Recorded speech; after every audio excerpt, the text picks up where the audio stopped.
दोस्तों आज इस वीडियो के माध्यम से विज्ञान का टॉप 80 वीवीआई ऑब्जेक्टिव प्रश्न लेकर के आया हूं, जो आपके होने वाले 2026 बोर्ड परीक्षा के लिए काफी इंपॉर्टेंट होगा।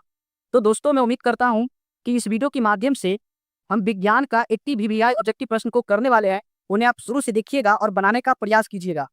और दोस्तों सारे क्वेश्चन करने के बाद अंत में इसी वीडियो के कमेंट बॉक्स में जरूर लिखकर बताइएगा कि यह 80 वीवीआई ऑब्जेक्टिव प्रश्न से आप लोग कितना प्रश्न सही कर पाए।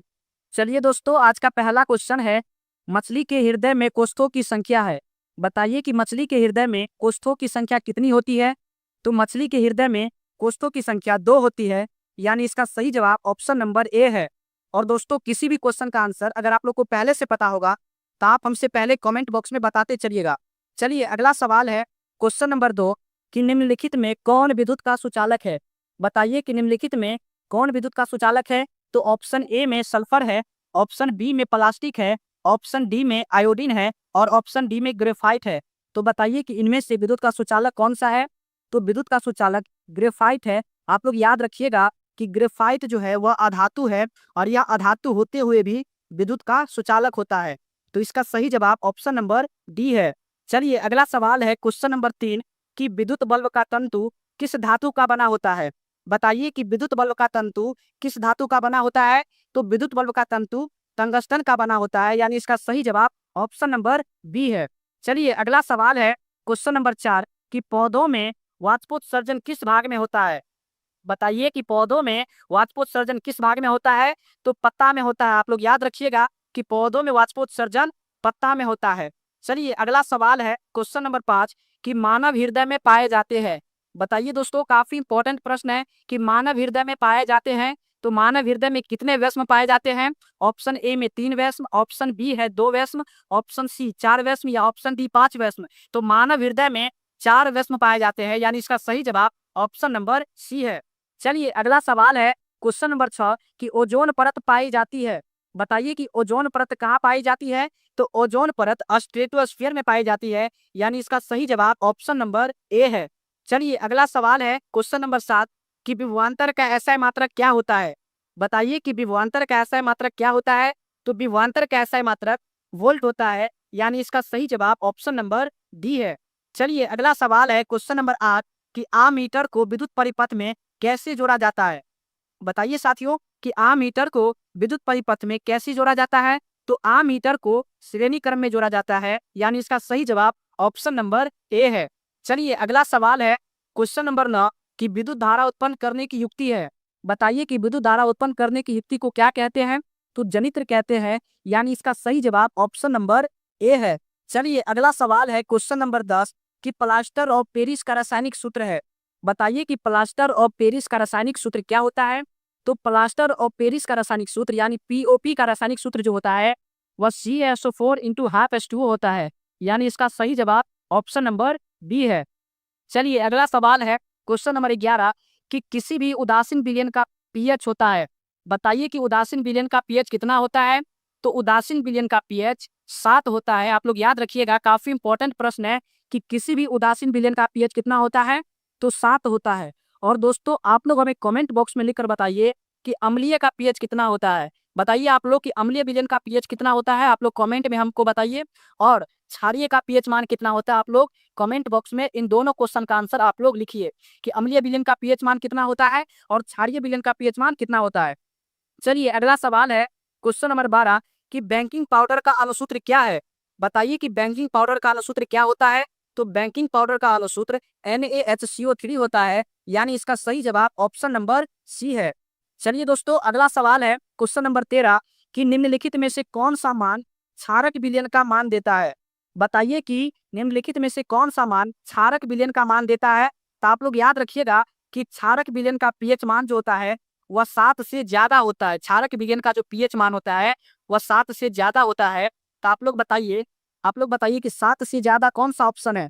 तो ऑप्शन नंबर डी। याद रखिएगा कि क्षारीय विलयन का यानी क्षारक विलयन का जो पीएच मान होता है वह 7 से ज्यादा होता है, जो कि ऑप्शन नंबर डी में है 13, यानी इसका सही जवाब ऑप्शन नंबर डी होगा। चलिए अगला सवाल है क्वेश्चन नंबर 14 कि मनुष्य में वृक्क एक तंत्र का भाग है जो संबंधित है। बताइए कि मनुष्य में वृक्क एक तंत्र का भाग है जो संबंधित है उत्सर्जन से। आप लोग याद रखिएगा कि वृक्क एक तंत्र का भाग है जो संबंधित है उत्सर्जन से, यानी इसका सही जवाब ऑप्शन नंबर सी है। चलिए अगला सवाल है क्वेश्चन नंबर 15 कि रक्त क्या है। बताइए आप लोग कि रक्त क्या है। तो रक्त एक ऊतक है, यानी इसका सही जवाब ऑप्शन नंबर बी हो जाएगा। चलिए अगला सवाल है क्वेश्चन नंबर 16 कि प्रकृति में ऑक्सीजन का संतुलन कैसे बना रहता है। बताइए कि प्रकृति में ऑक्सीजन का संतुलन कैसे बना रहता है। तो प्रकाश संश्लेषण के द्वारा, यानी इसका सही जवाब ऑप्शन नंबर बी हो जाएगा। चलिए अगला सवाल है क्वेश्चन नंबर 17 कि स्वपोषी पोषण के लिए आवश्यक है। बताइए कि स्वपोषी पोषण के लिए क्या क्या आवश्यक है। तो स्वपोषी पोषण के लिए क्लोरोफिल की भी जरूरत है, कार्बन डाइऑक्साइड की आवश्यकता है, और जल की भी आवश्यकता है, और सूर्य का प्रकाश का भी आवश्यकता है। मतलब उपरोक्त सभी, यानी इसका जो सही जवाब है ऑप्शन नंबर डी है। आप लोग याद रखिएगा कि स्वपोषी पोषण के लिए क्लोरोफिल, कार्बन डाइऑक्साइड, जल और सूर्य का प्रकाश, इन सभी की जरूरत होती है। 18 कि यूरिया रक्त में कहाँ से प्रवेश करती है। बताइए कि यूरिया रक्त में कहाँ से प्रवेश करती है। तो यकृत से। आप लोग याद रखिएगा कि यूरिया जो रक्त में प्रवेश करती है कहाँ से, यकृत से, यानी इसका सही जवाब ऑप्शन नंबर बी हो जाएगा। चलिए अगला सवाल है क्वेश्चन नंबर 19 कि लोहा को जिंक से लेपित करने की क्रिया को कहते हैं। बताइए कि लोहा को जिंक से लेपित करने की क्रिया को क्या कहते हैं। तो गैल्वेनीकरण कहते हैं, यानी इसका सही जवाब ऑप्शन नंबर बी है। चलिए अगला सवाल है क्वेश्चन नंबर 20 कि सिल्वर क्लोराइड का रंग क्या है। बताइए कि सिल्वर क्लोराइड का रंग कैसा होता है। तो सिल्वर क्लोराइड का रंग श्वेत होता है, यानी इसका सही जवाब ऑप्शन नंबर ए है। और दोस्तों इसी क्वेश्चन में आप लोग याद रखिएगा कि अगर क्लोराइड की जगह आयोडाइड रहता, अगर सिल्वर क्लोराइड की जगह सिल्वर आयोडाइड रहता, तब उसका रंग क्या होता। तो पीला होता। लेकिन सिल्वर क्लोराइड का रंग होता है श्वेत। आप लोग याद रखिएगा कि सिल्वर क्लोराइड का रंग श्वेत होता है, लेकिन सिल्वर आयोडाइड का पूछे तो उसका रंग क्या हो जाएगा। तो पीला हो जाएगा। चलिए अगला सवाल है क्वेश्चन नंबर 21 कि साग सब्जियों को विघटित होकर कंपोस्ट बनना किस प्रकार का उदाहरण है, किस अभिक्रिया का उदाहरण है। बताइए कि साग सब्जियों को विघटित होकर कंपोस्ट बनना किस अभिक्रिया का उदाहरण है। तो ऊष्माक्षेपी। आप लोग याद रखिएगा कि साग सब्जियों को विघटित होकर कंपोस्ट बनना ऊष्माक्षेपी अभिक्रिया का उदाहरण है। चलिए अगला सवाल है क्वेश्चन नंबर 22 कि श्वसन किस प्रकार की अभिक्रिया है।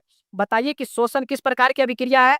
तो श्वसन जो है वह उपचयन अभिक्रिया है, यानी इसका सही जवाब ऑप्शन नंबर ए है। चलिए अगला सवाल है क्वेश्चन नंबर 23 कि ग्लोबल वार्मिंग के लिए उत्तरदायी गैस है। बताइए आप लोग कि ग्लोबल वार्मिंग के लिए उत्तरदायी गैस क्या है। तो कार्बन डाइऑक्साइड, यानी इसका सही जवाब ऑप्शन नंबर सी हो जाएगा। चलिए अगला सवाल है क्वेश्चन नंबर 24 कि जीवाश्म ईंधन का उदाहरण है। बताइए कि जीवाश्म ईंधन का उदाहरण क्या है। तो जीवाश्म ईंधन का उदाहरण कोयला भी है, लकड़ी भी है, गोबर गैस भी है, यानी ये सभी है। आप लोग याद रखिएगा कि जीवाश्म ईंधन का उदाहरण जो है इनमें से सभी है, कोयला भी है, लकड़ी भी है और गोबर गैस भी है। चलिए अगला सवाल है क्वेश्चन नंबर 25 कि कार्य करने की क्षमता को कहते हैं। बताइए कि कार्य करने की क्षमता को क्या कहते हैं। तो कार्य करने की क्षमता को हम लोग ऊर्जा कहते हैं, यानी इसका सही जवाब ऑप्शन नंबर सी है।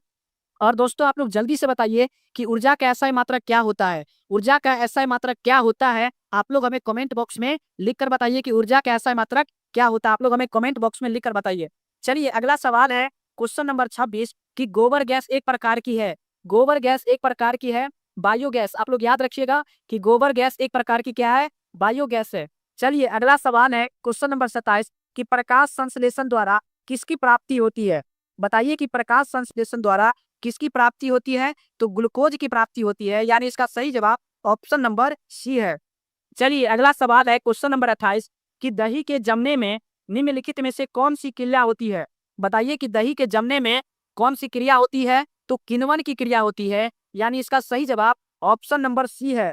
चलिए अगला सवाल है क्वेश्चन नंबर 29 कि मानव में डायलिसिस थैली है। बताइए कि मानव में डायलिसिस थैली है। तो मानव में जो डायलिसिस थैली है वह नेफ्रॉन है, यानी इसका सही जवाब ऑप्शन नंबर ए है।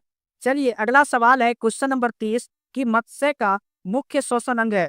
मत्स्य का अर्थ होता है मछली। आप लोग याद रखिएगा कि मत्स्य अर्थ होता है वह क्या होता है, मछली होता है। तो बताइए कि मछली का मुख्य श्वसन अंग क्या है।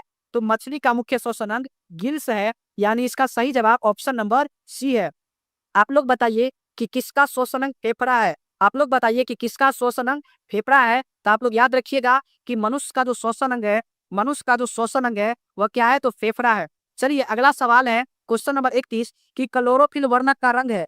बताइए कि क्लोरोफिल वर्णक का रंग कैसा होता है? तो क्लोरोफिल वर्णक का रंग हरा होता है, यानी इसका सही जवाब ऑप्शन नंबर ए है। आप लोग याद रखिएगा, जैसे कि पत्ता में क्या होता है, तो पत्ता में क्लोरोफिल होता है, जिसके कारण पत्ते का रंग क्या होता है? हरा होता है। तो आप लोग याद रखिएगा कि क्लोरोफिल वर्णक का रंग क्या है? तो हरा है। चलिए अगला सवाल है क्वेश्चन नंबर 32 कि कवक में पोषण की कौन सी विधि है? बताइए कि कवक में पोषण की कौन सी विधि है? तो कवक में पोषण की मृतजीवी विधि है, यानी इसका सही जवाब ऑप्शन नंबर बी है। आप लोग याद रखिएगा कि कवक में पोषण की कौन सी विधि है? तो मृतजीवी है। चलिए अगला सवाल है क्वेश्चन नंबर 33 कि दो तंत्रिका कोशिका के मध्य खाली स्थान को कहते हैं। बताइए कि दो तंत्रिका कोशिका के मध्य खाली स्थान को क्या कहते हैं? तो सिनेप्स कहते हैं। आप लोग याद रखिएगा, सिनेटिक दरार या सिनेप्स कहते हैं। तो इसका सही जवाब ऑप्शन नंबर बी हो जाएगा। चलिए अगला सवाल है क्वेश्चन नंबर 34 कि वृक्क किस तंत्र का भाग है? बताइए कि वृक्क जो है वह किस तंत्र का भाग है? तो उत्सर्जन तंत्र का भाग है, यानी इसका सही जवाब ऑप्शन नंबर सी है। चलिए अगला सवाल है क्वेश्चन नंबर 35 कि इंसुलिन की कमी के कारण कौन सा रोग होता है? बताइए कि इंसुलिन की कमी के कारण कौन सा रोग होता है? तो इंसुलिन की कमी के कारण मधुमेह रोग होता है, यानी इसका सही जवाब ऑप्शन नंबर डी है। चलिए अगला सवाल है क्वेश्चन नंबर 36 कि ग्रहणी भाग है। बताइए कि ग्रहणी भाग किसका है? तो ग्रहणी भाग जो है वह छोटी आंत का भाग है, यानी इसका सही जवाब ऑप्शन नंबर सी है। चलिए अगला सवाल है क्वेश्चन नंबर 37 कि निम्नलिखित में किसे प्रकाश संश्लेषी अंगक कहते हैं? बताइए कि निम्नलिखित में किसे प्रकाश संश्लेषी अंगक कहते हैं? तो हरित लवक को आप लोग याद रखिएगा कि किसे प्रकाश संश्लेषी अंगक कहते हैं? तो हरित लवक को प्रकाश संश्लेषी अंगक कहते हैं। चलिए अगला सवाल है क्वेश्चन नंबर 38 कि प्रकाश संश्लेषी इकाई है। बताइए कि प्रकाश संश्लेषी इकाई है तो क्लोरोफिल का। याद रखिएगा कि प्रकाश संश्लेषी इकाई है तो क्लोरोफिल। चलिए अगला सवाल है क्वेश्चन नंबर 39 कि मनुष्य के आहार नाल की कौन सी रचना अवशेषी अंग है? बताइए कि मनुष्य के आहार नाल की कौन सी रचना अवशेषी अंग है? तो अपेंडिक्स। आप लोग याद रखिएगा, इसका सही जवाब ऑप्शन नंबर डी है। चलिए अगला सवाल है क्वेश्चन नंबर 40 कि एक वयस्क मनुष्य के कितने दांत होते हैं? बताइए कि एक वयस्क मनुष्य के कितने दांत होते हैं? तो 32। आप लोग याद रखिएगा कि एक वयस्क मनुष्य में 32 दांत होते हैं। इसका सही जवाब ऑप्शन नंबर सी है।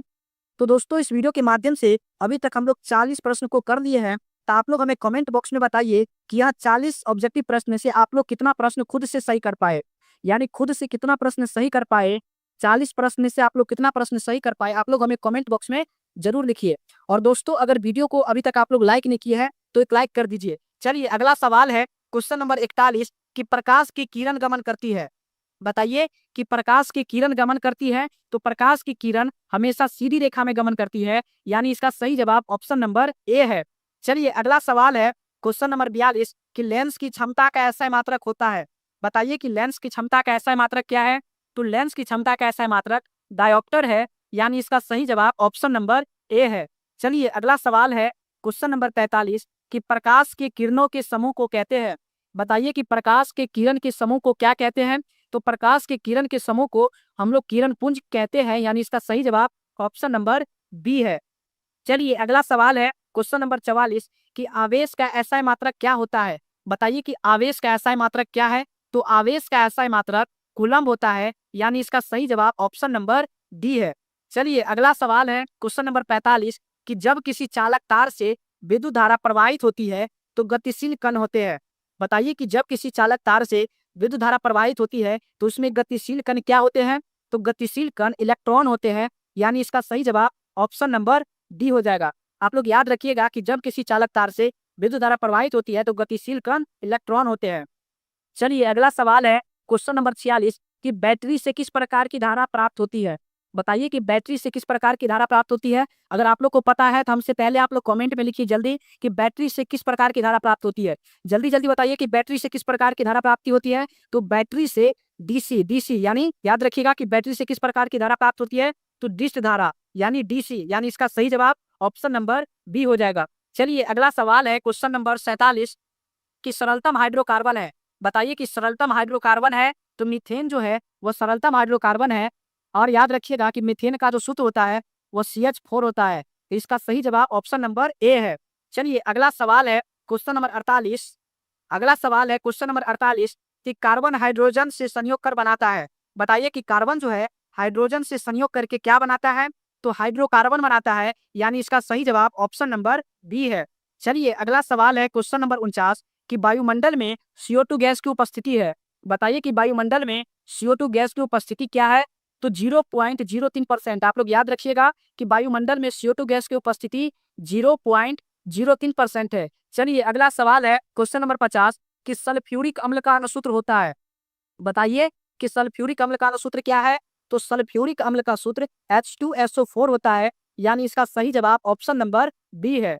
चलिए अगला सवाल है क्वेश्चन नंबर 51 कि चीनी का रासायनिक सूत्र क्या है। बताइए कि चीनी का रासायनिक सूत्र क्या होता है, तो चीनी का रासायनिक सूत्र C12H22 और O11 होता है। आप लोग याद रखिएगा कि चीनी का रासायनिक सूत्र C12H22 O11 होता है, यानी इसका सही जवाब ऑप्शन नंबर सी है। चलिए अगला सवाल है क्वेश्चन नंबर 52 कि चंद्रमा पर खड़े अंतरिक्ष यात्री को आकाश प्रतीत होता है।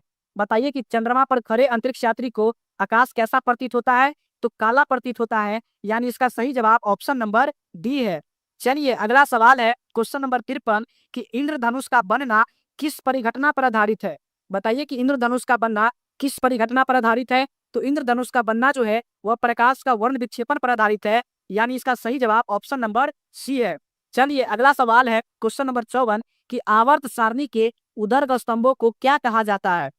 बताइए कि आवर्त सारणी के उदर्ग स्तंभों को क्या कहा जाता है, तो याद रखिएगा कि उदर्ग स्तंभों को हम लोग वर्ग कहते हैं, उदर्ग स्तंभों को हम लोग वर्ग कहते हैं, यानी इसका सही जवाब ऑप्शन नंबर ए है। चलिए अगला सवाल है क्वेश्चन नंबर 55 कि आवर्त सारणी के प्रथम वर्ग के सदस्य। बताइए कि आवर्त सारणी के प्रथम वर्ग के सदस्य क्या कहलाते हैं, तो क्षारीय धातु। आप लोग याद रखिएगा कि आवर्त सारणी के प्रथम वर्ग के जो सदस्य होते हैं वह क्षारीय धातु होते हैं। चलिए अगला सवाल है क्वेश्चन नंबर 56 कि लोहे की परमाणु संख्या है। बताइए कि लोहा की परमाणु संख्या कितनी है, तो लोहा की परमाणु संख्या 26 होती है, यानी इसका सही जवाब ऑप्शन नंबर बी है।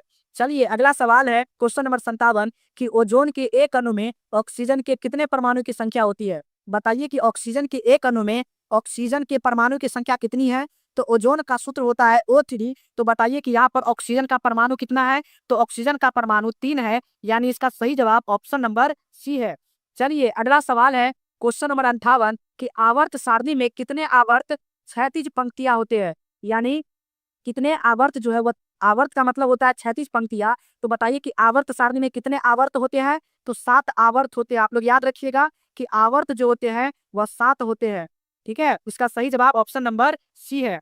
चलिए अगला सवाल है क्वेश्चन नंबर 59 कि हीलियम कैसा तत्व है। बताइए कि हीलियम कैसा तत्व है, तो हीलियम जो है वह अक्रिय तत्व है, यानी इसका सही जवाब ऑप्शन नंबर ए हो जाएगा।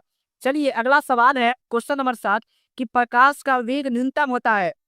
बताइए कि प्रकाश का जो वेग है न्यूनतम होता है किसमें, यानी सबसे कम किसमें होता है, तो प्रकाश का जो वेग होता है सबसे न्यूनतम कांच में होता है। आप लोग याद रखिएगा कि प्रकाश का वेग न्यूनतम होता है कांच में। चलिए अगला सवाल है क्वेश्चन नंबर 61 कि मोटर गाड़ी के चालक के सामने लगा रहता है। बताइए कि मोटर गाड़ी के चालक के सामने कौन सा दर्पण लगा रहता है, तो मोटर गाड़ी के चालक के सामने उत्तल दर्पण लगा रहता है, यानी इसका सही जवाब ऑप्शन नंबर बी है। चलिए अगला सवाल है क्वेश्चन नंबर 62 कि मोटर कार के हेडलाइट में किसका प्रयोग होता है। बताइए आप लोग कि मोटर कार के हेडलाइट में किसका प्रयोग होता है, तो हेडलाइट में आप लोग याद रखिएगा अवतल दर्पण का। हेडलाइट में बात करें तो अवतल दर्पण में अवतल दर्पण का है ना। और अगला सवाल देख लेते हैं। अगला सवाल है क्वेश्चन नंबर 63 कि समतल दर्पण द्वारा बना प्रतिबिंब होता है। बताइए कि समतल दर्पण से कैसा प्रतिबिंब बनता है, तो समतल दर्पण से काल्पनिक प्रतिबिंब बनता है, यानी इसका सही जवाब ऑप्शन नंबर बी है। चलिए अगला सवाल है क्वेश्चन नंबर 64 कि उत्तल लेंस को कहते हैं। बताइए कि उत्तल लेंस को क्या कहते हैं, तो उत्तल लेंस को अभिसारी लेंस कहते हैं, यानी इसका सही जवाब ऑप्शन नंबर ए है। चलिए अगला सवाल है क्वेश्चन नंबर 65 कि निम्न में से सबसे ऊंचा बांध कौन है। बताइए कि सबसे ऊंचा बांध कौन है, तो सबसे ऊंचा बांध है टिहरी बांध। आप लोग याद रखिएगा कि सबसे जो ऊंचा बांध है वह टिहरी बांध है। सवाल है क्वेश्चन नंबर 66 कि उभयलिंगी जंतु है। आप लोग फटाफट बताइए जल्दी जल्दी कि उभयलिंगी जंतु इनमें से कौन है, तो उभयलिंगी जंतु जो है वह केचुआ है। आप लोग याद रखिएगा कि उभयलिंगी जंतु कौन है, तो केचुआ है, जिसे हम लोग किसानों का मित्र कहते हैं, यानी किसानों का जो परम सहायक है, किसानों का जो परम सहायक है, इसे हम लोग किसानों का परम सहायक भी कहते हैं। तो आप लोग याद रखिएगा कि किसानों का परम सहायक कौन है, तो केचुआ है। और केचुआ क्या है, तो उभयलिंगी जंतु है। याद रखिएगा, इसका सही जवाब ऑप्शन नंबर ए है। चलिए अगला सवाल है क्वेश्चन नंबर 67 कि चिपको आंदोलन के अग्रणी नेता कौन थे। बताइए कि चिपको आंदोलन के अग्रणी नेता कौन थे, तो सुंदरलाल बहुगुणा जी थे, है ना। इसका सही जवाब ऑप्शन नंबर ए है। आप लोग याद रखिएगा कि चिपको आंदोलन के अग्रणी नेता सुंदरलाल बहुगुणा थे। चलिए अगला सवाल है क्वेश्चन नंबर 68 कि निम्न में से कौन एक भूमिगत जल का उदाहरण है। बताइए कि निम्नलिखित में से कौन एक भूमिगत जल का उदाहरण है, तो भूमिगत जल का उदाहरण क्या है, कुआं है। यानी इसका सही जवाब ऑप्शन नंबर डी है। चलिए अगला सवाल है क्वेश्चन नंबर 69 कि नीला थोथा यानी तुतिया का रासायनिक सूत्र क्या है। बताइए कि नीला थोथा का रासायनिक सूत्र क्या होता है, तो CuSO4 इंटू 5H2। आप लोग याद रखिएगा कि नीला थोथा का जो रासायनिक सूत्र होता है वह CuSO4 इंटू 5H2 होता है। यानी इसका सही जवाब ऑप्शन नंबर बी है। चलिए अगला सवाल है क्वेश्चन नंबर 70 कि संगमरमर का रासायनिक सूत्र क्या है। बताइए कि संगमरमर का रासायनिक सूत्र क्या होता है, तो संगमरमर का रासायनिक सूत्र CaCO3 होता है। यानी इसका सही जवाब ऑप्शन नंबर ए है। चलिए अगला सवाल है क्वेश्चन नंबर 71 कि CHO क्रियाशील मूलक को कहते हैं। बताइए कि CHO क्रियाशील मूलक को क्या कहते हैं, तो CHO को हम लोग एल्डिहाइड कहते हैं। यानी इसका सही जवाब ऑप्शन नंबर बी है। चलिए अगला सवाल है क्वेश्चन नंबर 72 कि पुष्पी पादपों में लैंगिक जनन होता है। बताइए कि पुष्पी पादपों में लैंगिक जनन होता है तो फूलों द्वारा। आप लोग याद रखिएगा कि पुष्पी पादपों में लैंगिक जनन जो होता है वो फूलों के द्वारा होता है। इसका राइट आंसर बी है। चलिए अगला सवाल है क्वेश्चन नंबर 73 कि पराग कोष में होते हैं। बताइए कि पराग कोष में होते हैं, तो पराग कोष में परागकण होते हैं। यानी इसका सही जवाब ऑप्शन नंबर डी है। चलिए अगला सवाल है क्वेश्चन नंबर 74 कि फूल का कौन सा भाग फल में बदलता है। बताइए कि फूल का कौन सा भाग फल में बदलता है, तो अंडाशय से। आप लोग याद रखिएगा कि फूल का कौन सा भाग फल में बदलता है, तो अंडाशय इसका राइट आंसर है। चलिए अगला सवाल है क्वेश्चन नंबर 75 कि एक लिंगी पुष्प का उदाहरण है। बताइए कि एक लिंगी पुष्प का उदाहरण क्या है, तो एक लिंगी पुष्प का उदाहरण पपीता है। यानी इसका सही जवाब ऑप्शन नंबर ए है। आप लोग याद रखिएगा कि एक लिंगी पुष्प का उदाहरण पपीता है। चलिए अगला सवाल है क्वेश्चन नंबर 76 कि अवतल लेंस को कहते हैं। बताइए दोस्तों, अगर आप लोग को पता है तो जल्दी से बताइए कि अवतल लेंस को क्या कहते हैं, तो अवतल लेंस को अवतल लेंस को अपसारी लेंस कहते हैं। यानी इसका सही जवाब ऑप्शन नंबर सी है। आप लोग याद रखिएगा कि उत्तल लेंस को हम लोग अभिसारी लेंस कहते हैं और अवतल लेंस को अपसारी लेंस कहते हैं। चलिए अगला सवाल है क्वेश्चन नंबर 77 कि प्रकाश के परावर्तन की कितने नियम है। बताइए दोस्तों, काफी इजी प्रश्न है कि प्रकाश के परावर्तन के कितने नियम है। तो दोस्तों मैं उम्मीद करता हूँ कि इस क्वेश्चन का आंसर आप लोग को पहले से पता होगा। तो आप लोग इस क्वेश्चन का आंसर आप लोग हमें कमेंट बॉक्स में लिखकर बताइए कि प्रकाश के परावर्तन के कितने नियम है।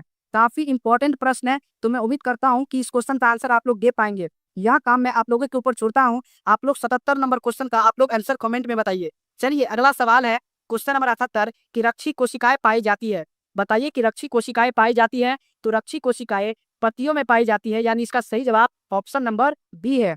चलिए अगला सवाल है क्वेश्चन नंबर 79 कि रक्त में आयरन की कमी से होने वाला एक रोग है। बताइए कि रक्त में जब आयरन की कमी हो जाती है तो कौन सा रोग होता है, तो एनीमिया। आप लोग याद रखिएगा कि रक्त में आयरन की कमी से होने वाला रोग एनीमिया है। चलिए अगला सवाल है क्वेश्चन नंबर 80 कि पाचन क्रिया पूर्ण होती है। बताइए कि पाचन क्रिया कहाँ पूर्ण होती है, तो छोटी आंत में। आप लोग याद रखिएगा कि पाचन क्रिया कहाँ पूर्ण होती है, छोटी आंत में। यानी इसका सही जवाब ऑप्शन नंबर सी है।